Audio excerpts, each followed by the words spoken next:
오늘 아침 저에게 주신 은혜 말씀은 요한복음 14장 1절부터 6절까지의 말씀입니다. 요한복음 14장 1절부터 6절의 말씀을 봉독해 드립니다. 하나님 말씀입니다. 너희는 마음에 근심하지 말라. 하나님을 믿으니 또 나를 믿으라. 내 아버지 집에 거할 곳이 많도다. 그렇지 않으면 너희에게 일렀으리라. 내가 너희를 위하여 초소를 예비하러 가노니 가서 너희를 위하여 초소를 예비하면 내가 다시 와서 너희를 내게로 영접하여 나 있는 곳에 너희도 있게 하리라. 내가 가는 곳에 그 길을 너희가 알리라. 도마가 가로되 주여 어디로 가시는지 우리가 알지 못하거늘 그 길을 어찌 알겠삼나이까. 예수께서 가라사대 내가 곧 길이요 진리요 생명이니 나로 말미암지 않고는 아버지께로 올 자가 없느니라. 아멘. 하나님 말씀이었습니다. Good morning. 네, 좋은 아침입니다. 우리 한번 양손을 가슴에 얹고 한번 두 번 믿음을 한번 고백해 보죠. 나는 하나님의 특별한 사랑을 받은 사람입니다. 두 번 합니다. 나는 하나님의 특별한 사랑을 받은 사람입니다. 나는 하나님의 특별한 사랑을 받은 사람입니다. 믿습니까, 여러분? 자, 우리 한번 또 우리 교회의 모토 한번 외쳐보죠. 하나님을 기쁘시게, 사람을 행복하게. 네. 날씨가 상당히 더워졌습니다. 여름이 그냥 성큼 왔습니다. 지난주 2주만 하더라도 찌뿌둥하고 좀 추웠었는데요. 이젠 뭐 너무 햇볕이 따가울 정도로 80도 거의 90도에 육박합니다. 더워졌어요. 자, 오늘은 요한복음에 등장하는 예수님의 7가지 자기 선언 중에 6번째 말씀입니다. 전에 거 다 기억하세요? 나는 생명의 떡이라. 나는 세상의 빛이라. 나는 양의 문이라. 나는 선한 목자다. 나는 부활이요 생명이라. 가지가 5번까지 했습니다. 오늘은 나는 곧 진리, 길, 진리와 생명이라 하는 말씀으로 나누려고 합니다. 여러분, 요한복음은 전체가 크게 둘로 딱 나눠집니다. 1장과 21장은 뭐 서론과 결론입니다만 2장부터 12장까지가 표적의 책, 기적의 책이라고 얘기를 해요. 그래서 예수님의 기적들, 예수님의 행함, 가르침을 집중적으로 기록해 놨습니다. 그런데 12장 35절에 보면 저들이 그의 말을 믿지 않더라 라고 12장을 마쳐요. 그리고 13장부터 21장까지는 영광의 책입니다. 이제는 예수님이 그 제자들에게 고별사를 하는 시간이에요. 특별히 이제 12장까지는 모든 사람에게 얘기를 했다면 13장부터는 기적과 예수님의 가르침을 통해서 예수님을 따르는 소수의 무리들에게 얘기합니다. 그래서 그들에게 앞으로 자기가 세상을 떠나서 하나님께로 갈 텐데 너희들이 이 땅을 어떻게 살아야 할 것이냐라고 하는 것들을 고별사, 기도 이런 순환인 걸 통해서 가르치는 것을 볼 수 있습니다. 자기의 임박한 죽음을 이야기합니다. 그러니까 제자들이 도저히 이해를 못해요. 도대체 왜 자꾸 가신답니까? 지금 인기가 절정인데 막 기적을 일으켜서 모든 사람들이 그를 억지로 왕을 삼으려고 하지요. 그가 메시아라고 사람이 믿기 시작하지요. 말씀을 가르치면 구름대같이 모이죠. 근데 주님이 이제는 때가 되어서 내가 갈 때가 됐다라고 얘기합니다. 참 내가 며칠 날 2년 후에 며칠 날 언제 온다 이렇게 하면 얼마나 좋겠어요. 그냥 기약 없는 이별입니다. 그러니까 완전히 제자들이 굉장히 불안한 거예요. 아니 왜 자꾸 가신다 그럽니까? 도대체 어디를 가세요? 그리고 뭐 온다는 게 또 도대체 뭡니까? 뭐 이런 얘기를 하고 있습니다. 특별히 14장 1절부터 4절까지는 예수님이 떠나는 걸 얘기하는데요. 결국은 자기가 아버지께로 가지만 죽음을 통해서 부활을 통해서 우리를 구원할 것이라고 하는 것을 이야기하는 것입니다. 그러면서 얘기하죠. 주님이 너희를 위하여 처소를 예비하러 간다. 처소를 예비하면 내가 너희를 다시 데리러 오마. 그 이야기를 우리가 고대 이스라엘 풍속에서 결혼 풍습을 보면서 한번 들여다보면 이 말이 딱 맞습니다. 고대 이스라엘에서는 이렇게 해요. 남자가 어떤 여자를 사랑하면 그 여자 가정을 찾아갑니다. 찾아가서 제가 당신의 딸을 사랑합니다. 이 여인을 제가 사랑합니다. 라고 이렇게 인사를 해요. 근데 그 예수님이 하늘 보좌를 버리고 이 땅에 오셨어요. 신부를 맡기 위해서. 요한일서 4장 18절에 하나님이 아들 예수를 이 땅에 보내셨으니라고 하는 말씀이 있습니다. 자, 두 번째로는 딸을 찾아가서 그 아버지에게 지참금을 냅니다. 이제까지 딸을 키워줘서 너무 감사합니다. 그래서 집참금을 줘요. 값을 치르고 아내를 사는 것이에요. 근데 이게 야곱도 레아와 라헬을 위해서 14년 동안 얘기를 했잖아요. 그것도 야곱의 딸 디나가 강간당했을 때 세겜 추장 아들이랍니다. 원하는 거 신부 값을 얼마든지 요구하라는 게 주겠다는 것이에요. 그 값을 치르겠다는 것입니다. 자, 그런데 예수님은 사도 바울이 이 구약의 내용을 알기 때문에 고린도전서 6장 20절에 뭐라 합니까? 너희는 값으로 사신 바 됐다. 돈을 주고 산 게 아니에요. 예수님의 핏값으로 사신 백성들이라고 계시록 5장 9절은 이야기합니다. 그러니까 우리는 예수님이 우리를 신부로 맡기 위해서 우리를 값을 주고 사셨어요. 핏값으로 사셨어요. 세 번째 결혼식에서는 무슨 얘기, 가서 얘기하는 게 뭐냐면, 남자가 앞으로 남편 될 사람이 아내에게 포도주 한 잔을 따라줍니다. 자, 그러면서 내 아내가 돼주기로 해서 너무 고맙습니다. 나를 남편으로 삼고 정말 나를 평생 나와 살기로 결정한다면 이 포도주 잔을 마셔주십시오 라고 하는 걸 합니다. 예수님이 이걸 언제 하셨나요? 마지막 만찬 때 포도주 주면서 이것은 내 피로 맺는 새 언약이라고 얘기를 합니다. 그러니까 예수님이 준 이 포도주를 마신 백성들은 예수님의 신부가 된 것이죠. 자, 그리고 이제 떠나가기 전에 이렇게 얘기합니다. 내가 당신하고 나하고 살 집을 준비해서 다 준비가 되면 내가 당신을 데리러 오겠습니다. 그때까지 나를 잘 기다려달라. 오늘 그 말 아니에요? 가서 너희를 위하여 초소를 예비하면 내가 다시 와서 너희를 내게로 영접하여 나 있는 곳에 너희를 있게 하리라. 3절에 그 말씀하시는 거예요. 그러면서 여자 집을 떠나면서 정원한 남편이 아내에게 선물을 줍니다. 선물을 주면서 내가 그립고 그러면 꼭 이걸 보면서 나를 기억해 줘요. 근데 뭡니까? 예수님이 내가 가면 너희에게 성령을 선물로 준다. 그래서 성령이 오시면 너희로 하여금 나를 기억나게 할 것이라고 얘기합니다.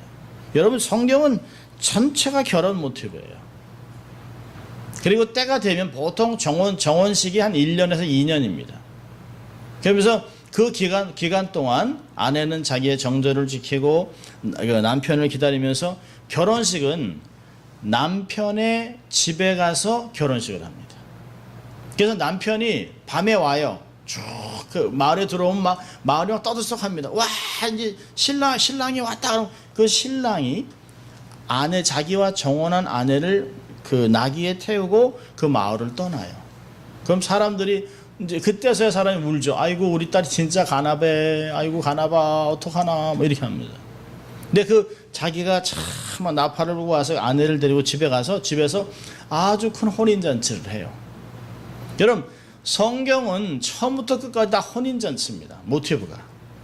창세기 2장에 아담으로 통해서 아담에게 하와를 창조해서 결혼을 시켰잖아요.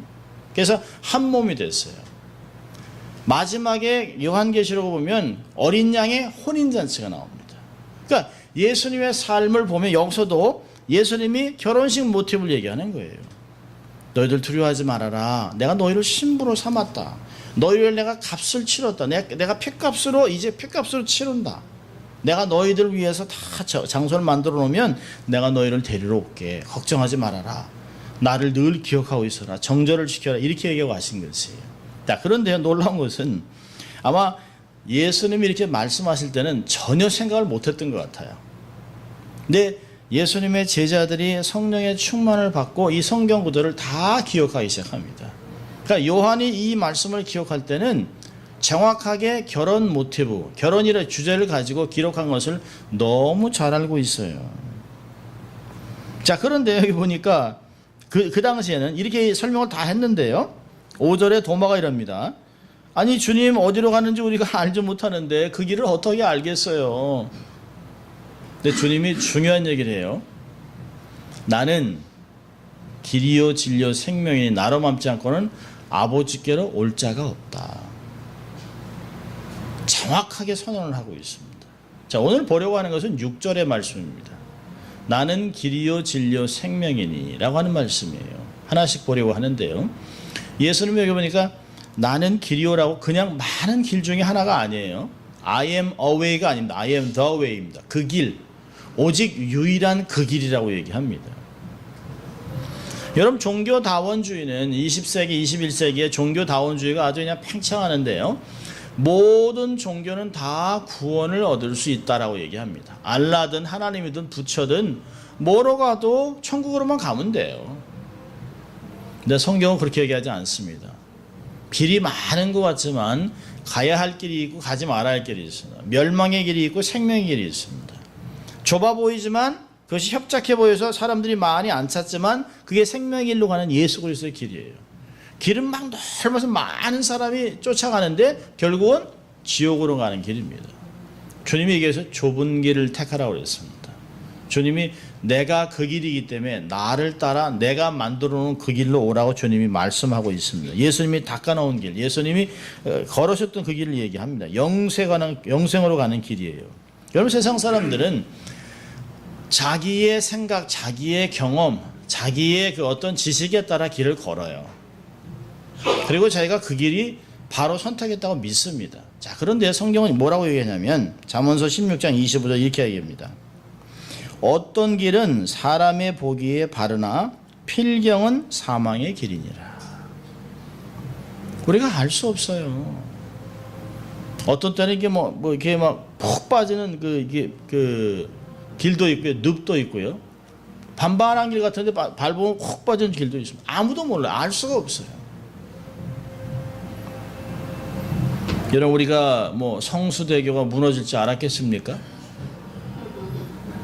삼풍백화점이 무너질 줄 알았어요? 아무도 몰랐어요. 저는 그 성수대교 바로 옆에 있었거든요. 막 성수대교 지을 때 저는 이민 왔습니다만은 성수대교 무너져 상상도 안 했었죠. 와우 아파트 무너진 건 제가 알았죠. 와우 아파트. 와 하고 무너지죠. 와우 아파트. 여러분 우리가 볼 때는 괜찮은 것 같아요. 여러분 세상에는 괜찮아 보이는 신기루가 많습니다. 그런데 하나님의 진리의 빛을 딱 비치면 이 길이 아니다라고 하는 게 나와요. 근데 사람은 언제 발견하나요? 거의 죽을 때 발견합니다. 거의 죽을 때. 디모데전서 2장 5절에서 이렇게 얘기합니다. 하나님은 한 분이시요 하나님과 사람 사이에 중보도 한 분이시니 곧 사람이신 그리스도 예수라. 기가 막혀요. 디모데서 사람이신 그리스도 예수. 사람과 인간 사이에는 죄의 수렁을 연결할 수 있는 길은 그 다리는 예수밖에 없다는 거예요. 그 길 외에는 없다는 것이에요. 어떤 분들은 그래요. 기독교 너무 편협해요. 왜 다른 종교는 왜 구원이 없나요? 저는 그럽니다. 말씀이 그렇게 얘기하기 때문에. 내가 다 설명할 필요 없어요. 말씀이 그렇게 하기 때문에. 여러분 예수님께서 인도하신 길은 모세가 이스라엘을 인도에서 출애굽한 그런 길하고는 달라요. 예수님께서 이 땅을 떠나신다라고 하는 단어도 엑소더스 출애굽이라는 단어를 씁니다. 예수님께서 우리에게 새로운 출애굽을 시킬 것이에요. 이 세상에서 떠나는 출애굽을 시킨 거예요. 마치 홍해를 건너 요단강 건넌 것 같이 우리도 그런 것을 건널 것이에요. 그런데 모세가 했던 것은 그냥 그림자입니다. 모세를 따라가면서 하늘에서 내려온 만나를 먹었어도 그들은 죽었습니다. 예수님이 그러잖아요. 나는 생명의 떡이라. 너희들이 광야에서 떡을 먹었어도 너희 선조들은 죽었느니라. 나는 생명의 떡이라는 거죠. 나를 먹으면 산다는 것이에요. 나는 생수라고 얘기합니다. 나는 목자라고 얘기합니다. 나는 선한 목소 양을 위해 목숨을 버린다 라고 주님이 말씀하셨어요. 이런 점에서 보면 예수는 자기를 희생시켜 영생으로 가는 길을 만들어 놓으셨습니다. 다른 길은 없어요. 유일한 한 길만 있을 뿐입니다. 여러분 참 놀랍죠. 가면 갈수록 많은 사람이 예수를 믿을 것 같잖아요. 사실은 그렇지 않을 것 같아요. 저는 세상이 발달하고 뭐 달과 다른 뭐 별로 뭐 여행을 떠난다고 하고 지금 아파트를 바다 밑에 짓는다고 그래요. 땅이 너무 많으니까. 땅이 너무 없으니까 바다에다 짓겠다. 참 가끔 안타까운 생각합니다. 미국의 이 땅에 지금 90%를 다 안 쓰고 있어요. 얼마든지 아파트를 지어도 돼요. 그런데 지금 바다 밑에다가 뭐 3베드룸 아파트를 뭐 400만 불짜리를 만들어 놓고 뭐 호화스럽게 하면 되니까 전혀 하나님이 뭐 주님이 다시 오실 거라는 생각도 안 하고요. 뭐 천국이 여기보다 좋겠냐 뭐 이러고 있습니다. 절벽에다가 뭐 집을 줘놓고 막 1000만 불짜리 집을 줘놓고 팔고 산타모니카 뭐 어떤 비치에는 방 2개짜리가 900만 불 뭐 이렇게 팔립니다. 돈이 아닌 것 같아요. 그러면서 사람들이 얘기합니다. 아, 뭐 천국 가야 이거보다 낫겠나? 여러분 길이 많은 것 같죠? 아니요. 길은 딱 하나밖에 없어요. 기억하세요. 세상에 있는 모든 것은 다 그냥 모조품들입니다. 천국에 있는 어떤 것을 감을 바꿔서 이렇게 대충 만들어 놓은 것들이에요. 자, 두 번째로 예수님이 나는 진리라. 많은 것 중에 하나가 아니에요. The truth입니다. 유일한 진리. 세상 사람들은 상대적인 걸 얘기를 해요. 이것도 맞고 이 말도 맞고 저것도 맞고 상대적으로 비슷한 거예요. 다중진리 말합니다. 그렇지만 예수가 믿고 따랐던 진리, 예수가 밝혀준 진리를 믿고 따라야만 진짜 참 진리를 알 수 있어요. 그러니까 예수님이 요한복음 8장 32절에 진리를 알지니 진리가 너희를 자유케 하리라. 그 진정한 자유는 참 진리를 얻을 때 가능한 것이에요. 삶의 자유로 드세요. 묶이지 않습니다. 더 이상 갈급함이 없어져요. 여러분 하나님을 아는 진리는 살리는 일을 하죠. 그러나 거짓은 죽이는 일을 합니다. 여러분 예수의 가르침과 행동은 모두가 하나님이 어떤 분인가 알 수 있게 하는 그런 아이콘이었습니다. 완벽한 아이콘이었습니다. 예수님을 보고 예수님이 그러시잖아요. 요한복음 14장에서도 도막을 합니다. 주님은 빌립이 주님 보여주시니까 하나님 보여주시니까 나를 본 자는 아버지를 보았느니라. 당신은 하늘나라가 어떤 것인지 기적을 통해서 다 가르치셨어요. 이런 것들은 다 하늘나라 것들을 설명할 길이 없으니까 하나님께서 기적을 통해서 조금씩 맛보게 하신 것이에요. 샘플로 조금씩 하늘나라를 맛보게 하셨어요. 여러분 빌라도의 보고서라는 것이 있어요. 그 당시에 예수님 당시에 빌라도가 그 법정에서 보고서 그 법정 그 기록을 남겨놓은 것입니다. 지금 터키에 있는 성 소피아 사원에 이게 소장되어 있습니다. 우리 한번 보러 가죠. 한번 터키 이렇게 있습니다. 빌라도가 예수의 체포와 신문 및 처형에 관하여 티베리우스 황제에게 보낸 보고서. 예수 당시 유대계 최고 권력자인 대제사장의 거동은 엄숙했지만 이들은 외식에 가득 찼었다. 그들은 자신의 벼슬과 호화스러운 생활을 위해서라면 그들의 어머니라도 배신할 자들이다. 그러나 나사렛 출신 예수라는 젊은 청년은 고귀한 열정으로 그를 보내신 하나님의 이름으로 새로운 법을 가르치고 있었다. 심지어 빌라도마저도 그 로마의 종교는 예수의 종교로 대체될 것이고 이 숭고한 관용의 종교가 로마 제국을 허망하게 붕괴시킬 것이라고 말했습니다. 빌라도가 예수를 챙겨냈을 때 빌라도의 몸은 얼었었고 사지는 떨렸고 존경과 두려움으로 가득 찼습니다. 그 반면에 예수는 권위가 있었고 그의 설교는 소크라테스나 플라톤과 같은 철학자들 능가하는 단순하고도 장엄한 것이었다라고 고백했습니다. 마지막으로 빌라도는 이렇게 얘기합니다. 예수께서 분명히 아무런 죄도 없이 처형된 이후 다시 살아나 그의 무덤은 비어있다고 했고 또 예수는 살아생전에 물로 포도주를 만들 수 있었고 성난 바다를 잠재울 수 있었고 고기를 잡아 그 입에서 은전을 꺼낼 수 있었던 분이라고 기록했습니다. 십자가 밑에서 백부장 마커스가 말한 것처럼 자기는 진실로 예수가 하나님의 아들이었다고 말하고 싶다고 얘기했습니다. 빌라도마저도 우리가 맨날 본디오 빌라도에게 고난을 당하사 얘기하는 그 악인이 보낸 50페이지가 되는 장문의 글에는 어떤 분들이 이제 50권 정도로 이제 그 기록을 해놨는데요. 이 빌라도가 예수에 대해서 너무 자세하게 기록했습니다. 그리고 자기도 백부장이 그는 진정 하나님의 아들이었도다 라고 말한 것을 보고 자기도 그렇게 얘기하고 싶었다는 것이에요. 정말. 그리고 그 기록에는 그때 그날 상황, 예수님이 돌아가시고 그 무덤에 묻히기 전까지 그 막 세상이 막 흔들려 이런 것이 천재지변이라는 것을 보고 하나님이 하시는 일이 아니면 아니라고 기록을 했던 것을 볼 수 있어요. 여러분 성경에서도 보면 예수의 가르침은 서기관들과 같지 않았습니다. 권세가 있었습니다. 그의 가르침 행하는 걸 보고 다 놀랐습니다. 마가복음시 1장 20절 보면 다 놀라 서로 물어 가로되 이는 어찌미뇨 권세 있는 세교원이로다 더러운 귀신들을 명한즉 순종하는도다. 그분이 빛이고 그분이 진리고 그분이 길이고 그분이 생명입니다. 우리가 가끔 그러잖아요. 언행일치. 그 사람이 말하는 대로 행했는가? 사람은 100% 언행일치를 하기 어렵습니다. 사람은 보호본능이라는 게 있어요. 자기를 보호하기 위해서 과장도 하고 축소도 하고 적당히 얼버무리기도 합니다. 자기가 목에 칼이 들어오면 우리 가끔 그러잖아요. 내가 목에 칼이 들어와도 내가 진리를 말하겠다. 이게 되면 내가 손에 장을 지지겠다.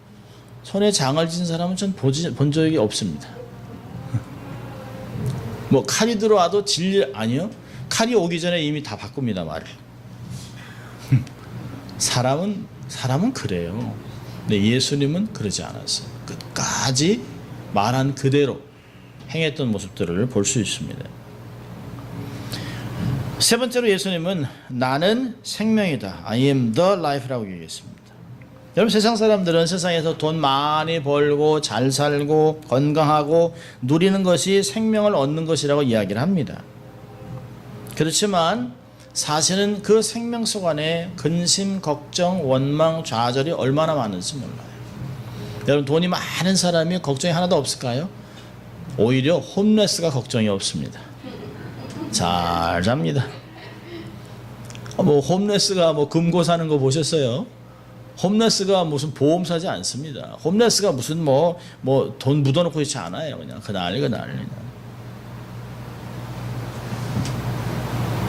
여러분 예수가 누렸던 생명, 예수가 주는 생명을 받는 것이 정말 참 생명이죠. 예수는 죽음을 이긴 정복자예요. 약한 자에게도 또 세상이 얘기하는 이 소외된 자들에게도 악인이라고 얘기하는 그런 배신자라고 하는 사람들에게도 그들을 변화시켜 생명을 주신 분입니다. 새로운 삶을 만들어 놓으셨어요. 삶 자체를 바꿔 놓으셨어요. 이제는 이전 것은 지나가시니 보라 새 것이 되었도다. 사람을 새롭게 만들 수 있는 힘이 바로 생명입니다. 누가 우리를 예수 믿게 했습니까? 누가 우리를 하나님을 아버지로 부를 수 있게 하셨습니까? 정말 깡패 같은 사람을 해방자, 배신자 이런 사람들을 예수 믿는 사람으로 바꿀 수 있는 것은 사람의 힘이 아니에요. 사람은 스스로 자기를 변화시킬 수 없습니다. 어떤 순간이 돼서 내 삶에 믿음이라는 게 와지고 예수 그리스도가 믿어질 때 그 생명이 내게 전가되는 것이에요. 그 생명 때문에 나의 모든 것을 다 내려놓고 변화된 삶을 추구하는 것이에요. 옛날 같으면 자기의 명예 조금만 해도 막 그냥 달겨들고 막 칼을 들고 난리 필 사람이 누가 뭐라 그래도 침을 뱉어도 허허 있습니다. 그러니까 예수님이 어떤 분인지 알기 때문에 그런 것이 본질이 아닌 것을 알기 때문에 참아내는 것이에요. 예수 안에 생명이 있습니다. 여러분 그 성철 스님이라고 아세요? 성철? 큰 스님이죠. 불교계에서는 대단한 사람입니다. 그분이 산은 산이요 물은 물이요인데 저는 그건 애들도 할 수 있는 얘기인데 근데 그게 아주 깊다는 거예요. 어쨌든 간에 대한불교 조계종 종정이자 경남 합천 해인사 방장 스님인 성철 스님이 1993년 11월 4일 오전 7시 30분에 정말 임종 직전에 읊조렸다는 열반성이 있습니다. 자, 이게 이렇게 나와요. 일생 동안 남녀의 무리를 속여서 하늘을 넘치는 죄업은 수미산을 지나친다. 산채로 무간지옥에 떨어져서 그 한이 만갈래나 되는지라 둥근 한 수레바퀴 불금을 내뱉으며 푸른 산에 걸렸도다. 이게 뭐예요? 죄만 인생 이제 죽었다 하는 얘기 아니에요. 이제 죽었다. 자기가 지옥에 떨어진다는 거예요. 자기가. 이 사람은 대단한 사람이에요. 1944년부터 8년 동안 장좌불화, 잠을 잘 때 눕지 않았어요. 고행을 했습니다. 독특한 수행 방법 고행을 했어요. 55년부터 10년 동안 대구 팔공산 성전암 토굴에 수행했습니다. 아주 놀라운 집념의 성철이에요. 큰 스님이에요. 그 사람을 만나려면 몇 달을 부탁을 해야 한 번 잠깐 만나줄까 말까. 화식을 안 먹었어요. 생식만 먹었습니다. 그리고 깨달았습니다. 산은 산이요, 물은 물이요. 근데 이 엄청난 그 도를 득도한 스님이 죽으면서 뭐라고 그래요?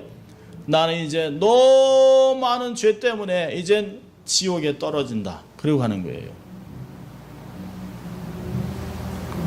그런데 죽게 헌신했던 사도 바울이 죽으면서 하는 말이 뭡니까? 디모데후서 4장 7절 8절을 보면 대단한 말을 해요. 완전 다른 말을 합니다. 내가 믿음을 지키고 선한 싸움을 싸우고 달려갈 길을 다 달렸으니 이제 내게 재판관 대신 주님이 주실 금멸관이 있다는 거예요. 이게 얼마나 다르니까 이제 죄 때문에 죽었다 큰일 났다 하는 인간하고 이제 내게 생명의 면류관을 주실 주님을 바라보면서 내게뿐 아니라 모든 믿는 자들에게도 이 면류관을 주실 그 주님 할렐루야 감사한다 이러고 얘기하지 않습니까? 여러분 석가모니는 인생 무상 그랬습니다. 예수님은요 다 이루었도다. 얼마나 다릅니까? 얼마나 사람들이 그 석가한테 와서 자기가 아들이 죽었다고 막 살려달라고 그러니까 석가 한 말이 뭐예요? 온 동네를 다니면서 사람이 죽지 않은 집이 있으면 찾아와 봐라. 그러니까 다 뭐 할아버지 죽고 할머니 죽고 누구 죽고 뭐 이렇게 다 인생은 그러느니라. 그거 하고 나는 생명이요 부활이라고 하신 그 주님 그리고 그 부활하신 주님하고는 다른 거예요. 믿음 자체가 다른 거예요. 차원이 다른 거예요. 인간하고 하나님하고 얼마나 다르겠습니까? 영원한 무에 그 무념에 들어간 석가와 부활하신 영원하신 예수님과 차이는 굉장한 것입니다. 영생 구원을 받는 길은 다른 길이 없어요. 오직 예수 그리스도밖에 없습니다. 상대적 진리가 아닌 절대 진리. 절대 진리는 세상에 없어요. 절대 진리는 예수 그리스도와 그분의 말씀밖에 없습니다. 생명을 줄 수 있는 자는 사람이 아니에요. 생명을 걷어갈 자는 많지만 생명을 줄 수 있는 자는 바로 생명 대신 예수 그리스도밖에 없습니다. 그것을 오늘 얘기하시는 것이에요. 그래서 주님이 얘기하는 거죠. 근심하지 말아라. 두려워하지 말아라. 내가 다 마련해놓고 내가 너를 데리러 오겠다. 우리가 2000년 동안 우리 신랑 대신 예수 그리스도가 돌아올 날을 기다리고 있잖아요. 아멘? 우리가 그걸 기다린 거예요. 우리 신랑 대신 예수 하늘에서 뭐 혼인잔치를 하면서 막 놀라운 영광스러운 삶을 살기 위해 준비하고 있는 것이에요. 지금 우리가 정혼한 상태입니다. 정혼. 약혼한 상태예요. 신랑이 우리에게 와서 갑시다. 우리를 나귀에 태워서 쫙 하얀 그 옷을 입혀가서 집에 가서 하나님의 집에 가서 큰 잔치를 벌립니다. 예수님이 마태복음이라 데 얘기하잖아요. 혼인잔치를 해놓고 사람을 초청하는데 안 와요. 사람들이. 그러니까 길에서 아무나 데려오라고 그러잖아요. 근데 예복을 안 입은 사람은 안 돼요.